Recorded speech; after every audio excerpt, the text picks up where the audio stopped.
Before we begin the following program, we would like to say that, in our opinion, it is not suitable for children or those of you who are of a Marxist or misandrist disposition. One of these men is a real disappointment as a showrunner.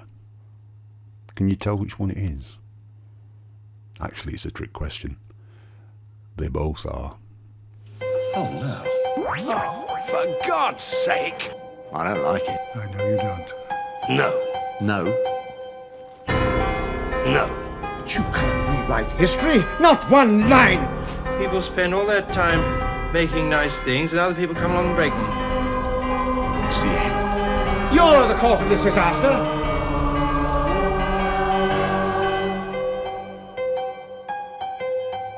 When Stephen Moffat became showrunner of Doctor Who, we thought we were in for a repeat of what happened when we went from Barry Letts to Philip Hinchcliffe. We thought we were going from something that was really good already to something that was actually even better. But instead, we went from Barry Letts straight to the love child of Graham Williams and JNT. Stephen Moffat, or as I prefer to call him, Lefty Muff Twat, tried to portray himself as the nice Lefty when he was interviewed by Toby Haddock on his Who's Round. Of course, that's a contradiction in terms. There's no such thing as a nice lefty. All lefties see the world through the distorted lens of oppression. For them, the world is only made up of two kinds of people, the oppressor and the oppressed. Logic is an enemy and truth is a menace.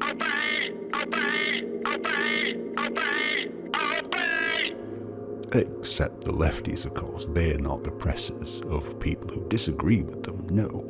Freedom from fear, freedom from pain, freedom from freedom. So, in this worldview, the bosses are the oppressors and the workers are the oppressed.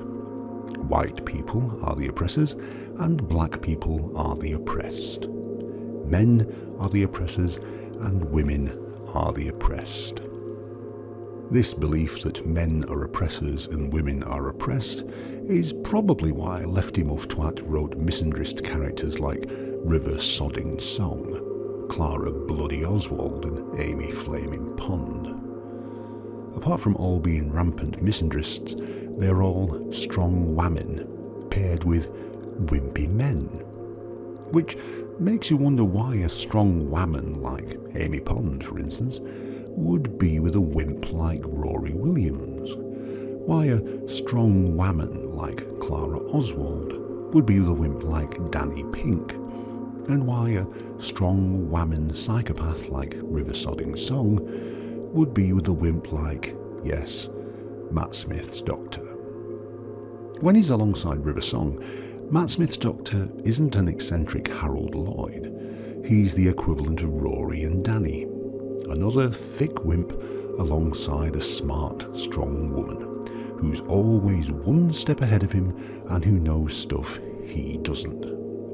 When River Song's around, Smith's Doctor becomes in effect her companion, which diminishes the Doctor as a character and as the supposed hero of the show that bears his name. Putting the Doctor on the back foot is an interesting idea, but one that should only really have been done once, which is why River should never have come back after silence in the library, but Lefty Muff Twat couldn't help himself. So here's my theory. Why are strong women like Amy, Clara and River with wimpy men like Rory, Danny and the Doctor? The answer? Because Sue Virtue is with Stephen Moffat. All of those characters, Amy and Rory, Clara and Danny, River and the Doctor, are just ciphers for Moffat and his missus. Don't forget, it was Moffat who made a Vagina Doctor possible, because it was Moffat who changed the Master into Missy. Moffat paved the way for the Vagina Doctor impersonator with his gender swap Master, and his co-conspirator was Neil Catweasel Gaiman. In an ideal world, somewhere in a parallel universe where Doctor Who isn't Doctor Pooh, Gaiman would be the showrunner who took over from Lefty Moffat, but despite his adaptation of Good Omens being relatively free of wokeisms, they were still there. Because the thing is, Neil Gaiman is just as signed up to the woke agenda as his fellow lefties are. Now, he's been getting some flack lately for his casting of an actress of colour, Kirby Howell-Baptiste, whoever she is, as the character of Death in his upcoming Netflix series Sandman, which will probably now be stripped of its patriarchal overtones and just called Sand. He's also cast the obligatory non-binary Mason Alexander Park, who looks like Alan Cumming in drag if you ask me, as Desire.